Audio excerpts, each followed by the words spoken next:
စ္စာဆောင်ကခန်းနံပါတ်1 2 3မှာနေတယ် လုံးဝဖြစ်နိုင်တော့ငိမ့်ညာ သူမျက်နှာကိုမြင်လိုက်ရတဲ့နာလေးတွေဖြစ်ပေါ်လာတဲ့ချစ်တရားဒီတန်တရားမဆုံးသေး၍တည်မြဲနေမယ်ချစ်မှုပေါ့ကိုချစ်နေတဲ့မိန်းကလေးတယောက်ကိုဘာမှမကြိုးစားဘဲနဲ့ဒီတိုင်းလေးပဲထိုင်ကြည့်နေရမှာလားတခြားရွေးချယ်စရာနီးလန်းလည်းမရှိတော့တစောင်းမီးတစောင်းဆွဲကောင်းကောင်းနဲ့ဆက်ပြီးရေးဖို့နေခဲ့တာပါ လုံးဝမဖြစ်နိုင်ပါဘူးရှင်တဲ့ ရှင်လိုချင်တဲ့အဖြေကိုကျမပေးလိုက်ပါပြီကျမအဖြေပေးတဲ့အကြောင်းဘယ်သူမှမပြောပါဘူး တငါ့ကိုပြေးပေးတာပဲ ကျွန်တော်သူ့ကိုဘာပြောရမှန်းမသိတော့ဘာမှမပြောပါဘူးသူကလည်းဘာဆိုဘာမှပြန်မပြောဘူးကျွန်တော်နဲ့သူနဲ့ဟာဘာဒီမှလည်းမသိပါဘူး ဒီပစိုးဝင်လာမယ်ထင်တာပဲ ဘာမတင်စရာရှိလို့လဲဟိုနေ့ကဟိုပစိုးဆိုတော့ဒီနေ့ကဒီပစိုးပေါ့ ငါတလောက်တီးတီးချာချာစူးစမ်းထားရဲ့သားနဲ့ကွာငါဘာလဲပိုင်းမလို့လေ နိုင်နေပါရဲ့သဘောတူဖို့ကလေမောင်တက်ကတော်မှာကွာလာဖိုင်းဝင်ပြီးတော့ဆရာဖြစ်ဖို့နီးလန်းတစ်ခုပဲရှိရ ။လွင်မောင်းကိုပေးခဲ့တဲ့အချစ်ကမောင်းတို့အမြင့်ဆုံးဆုလက်ပါ ကြောင်မီဆိုတဲ့ရွာကမူလာတန်းကြောင်လေးမှာ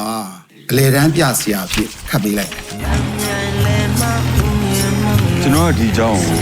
ယာယီเจ้าတာဝန်နဲ့ပြောင်းလာတဲ့เจ้าဆရာတဲ့ အားလိုက်တာဆရာကြီးကျွန်တော်တို့เจ้าမှာလေထိုင်စရာကောင်းတလုံးမှမရှိဘူး ။အဲ့ဒါဆိုဆရာတို့ဆရာမတို့ညောင်းတော့ဘာမှ ဟောဒီလိုပဲကလေးတွေစာရေးတဲ့ကောင်ကိုထိုင်လိုက်တာပဲဆရာ ဒီเจ้าမှာဘာပစ္စည်းမှမရှိလို့ဆရာလည်းဘာမှလက်ခံစရာမလိုဘူးလို့ပြောတာပါဆရာရဲ့ နောက်ဆုံးတော့လေအလူကံဖို့ကိစ္စပဲမလားပြီးဘာမှဖြစ်လာမှာလည်းမဟုတ်ဘူးတပြားမထဲနိုင် ဘာစာမှလုံနေနဲ့ပညာတတ်လို့ဘာလို့ရမှာအချိန်တိုင်းငါလိုပဲထမ်းတတ်ရမှာမလား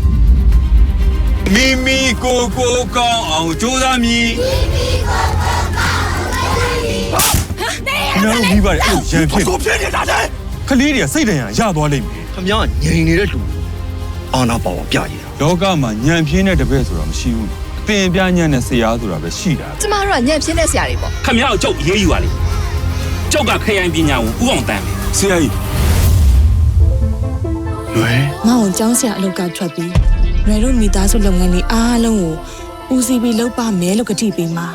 ပေးစားမှာတဲ့ တင်တင်ရွေးဆိုတာဘ